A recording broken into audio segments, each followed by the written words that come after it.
Olá, meus queridos, sejam todos bem-vindos a mais uma aula e hoje estamos iniciando uma nova sessão onde iremos nos aprofundar nos fundamentos do HTML. Nessa primeira aula, eu irei detalhar um pouco mais sobre o HTML, apresentando a sua estrutura básica e iniciando um pequeno projeto de exemplo. Então, a partir de agora, também vamos colocar a mão na massa. Vale lembrar que essa sessão é focada em entender os fundamentos básicos do HTML, incluindo aí a sua sintaxe, o funcionamento das tags e dos elementos na prática, beleza? O primeiro passo aqui no NetBeans, vocês já viram em uma aula anterior como baixar, instalar e deixar o NetBeans com esse visual escuro como vocês estão vendo aqui. Porém, para trabalhar com o NetBeans, eu preciso primeiramente de um projeto. E eu tenho três formas de criar isso. Então, para criar um projeto, primeiro eu posso clicar aqui em novo projeto. Essa é uma das formas de fazer isso. Eu também posso usar as teclas de atalho Ctrl, Shift e N. Essa é uma outra forma de criar um projeto também. E por último, também posso vir aqui em arquivo e clico aqui em novo projeto. Dentro das categorias, o tipo do projeto será um HTML5/JavaScript e vamos criar uma aplicação HTML5/JS com códigos fontes existentes. Com essas opções selecionadas, eu venho aqui em próximo. Agora, o próximo passo é informar a localização da pasta onde vai se encontrar o nosso projeto. Então, primeiramente, vou aqui em raiz do site e clico aqui em procurar. Então, ele me abriu aqui na pasta www, que é a pasta pública do AMP. Para chegar até aqui, basta seguir o caminho unidade C, WAMP 64, e aqui temos a nossa www. É essa pasta, o local usado pelo servidor web, que é exibido no navegador. Então, é aqui, dentro dessa pasta, que a gente deve colocar os arquivos de todos os nossos projetos. Então, assim, para o nosso projeto, eu vou criar uma pasta. Eu venho aqui em nova pasta e vou chamá-la de dw_html.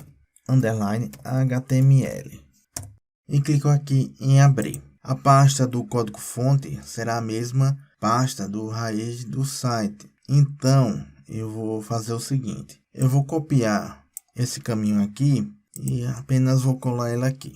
Uma dica interessante ao nomear as pastas é que mesmo que sejam no Windows, é importante que não se utilize espaços e nem acentos para a gente não ter problemas aí quando enviar para um provedor de hospedagem e colocar a aplicação para funcionar no mundo real. Porque geralmente os provedores trabalham com servidores com sistema operacional Linux e o nosso ambiente de desenvolvimento, na maioria dos casos, é Windows ou Mac. Então, como são ambientes completamente diferentes, não seguir essa boa prática, alguma coisa pode não funcionar como deveria. Beleza? Fica aí a dica. Bom, continuando aqui em nome do projeto, eu vou alterar para desenvolvimento web.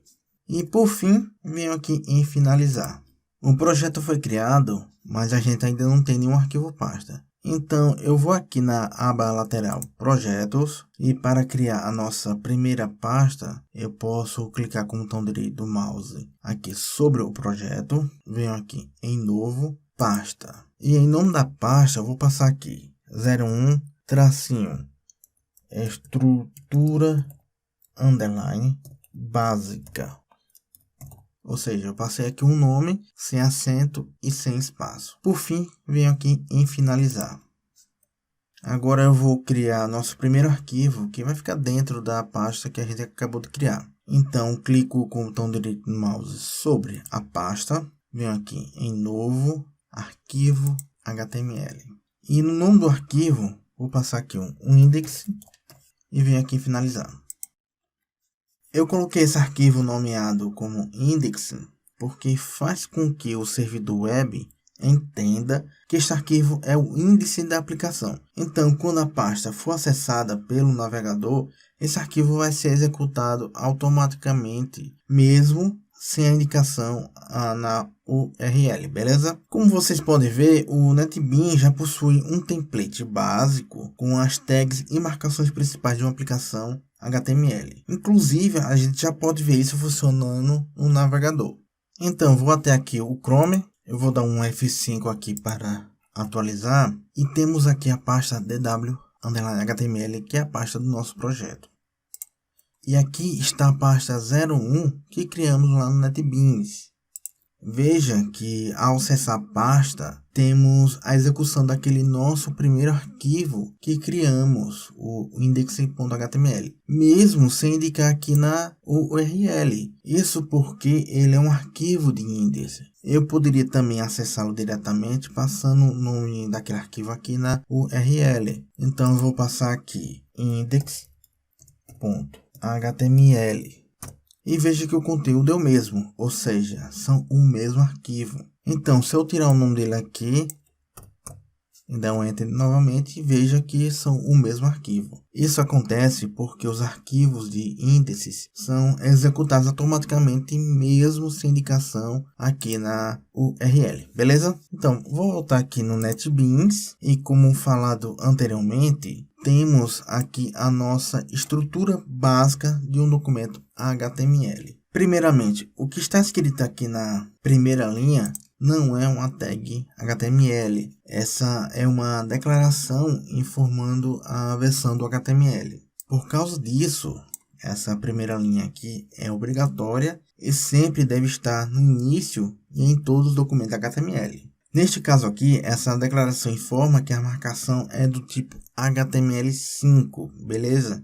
E em relação a esses comentários, eu não vou precisar deles, vou deletá-los daqui. Em relação às tags do HTML, elas podem ser escritas em maiúsculas ou minúscula. O navegador irá entender do mesmo jeito. Mas tem se adotado como padrão a escrita das tags em minúsculo e a declaração do doctype da forma que vocês estão vendo aqui mesmo. A palavra doctype em maiúsculo e a palavra HTML em minúsculo. Na segunda linha, temos a tag de abertura do elemento HTML. E esse é chamado elemento raiz do documento, porque envolve todos os outros elementos. Ou seja, todo o documento fica envolvido pelas tags HTML. Se todo o meu documento é HTML, faz sentido que meus elementos sejam marcados por eles. E aqui na tag de abertura do elemento HTML, vou fazer o seguinte.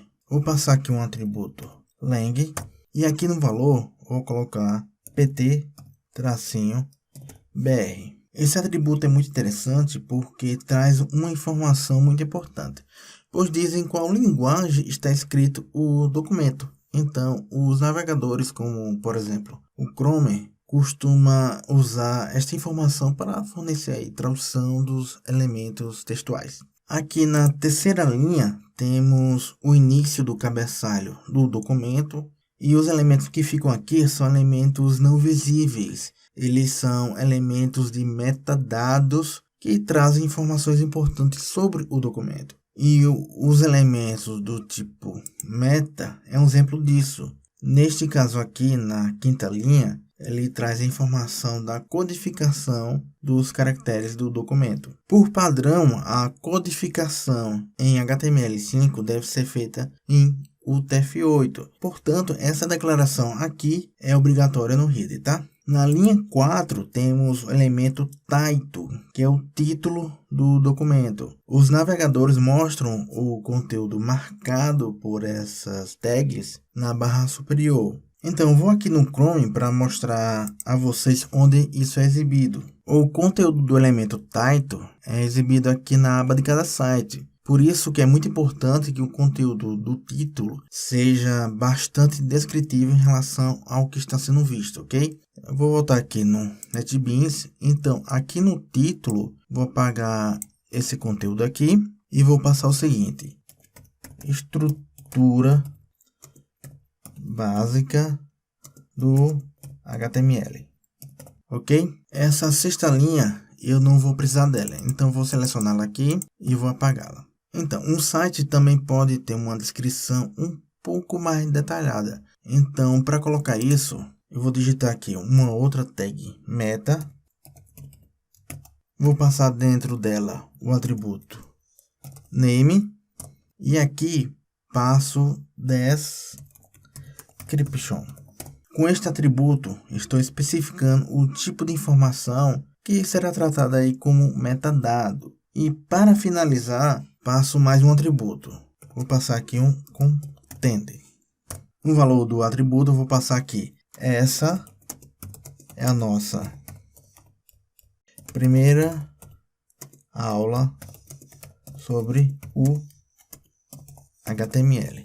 Enfim, esse é o nosso modelo básico do HTML. É claro que existem muito mais elementos para o head, mas eu irei falar sobre eles aos poucos ao longo do curso. Finalmente chegamos no elemento body. Essas tags marcam todo o conteúdo visível que será mostrada na tela do navegador. Então, todos os elementos que estiverem aqui dentro de body, serão elementos visíveis. Só que vou deixar essa etapa para a próxima aula, onde eu irei detalhar os primeiros elementos que iremos trabalhar, ok? Só que antes de finalizar, eu vou colocar um comentário aqui na doctype para vocês se lembrarem da sua finalidade. Vou colocar aqui na próxima linha, declaração do tipo de documento. Para que isso aqui fique como um comentário, basta usar a tecla de atalho Ctrl mais barra. E para salvador, apenas um Ctrl S. Os outros elementos eu vou comentar em off, para não tornar a aula cansativa demais. Na área de recursos tem esse mesmo arquivo já comentado e disponível para download, beleza? Então é isso, pessoal. Eu vou ficando por aqui e até a próxima aula.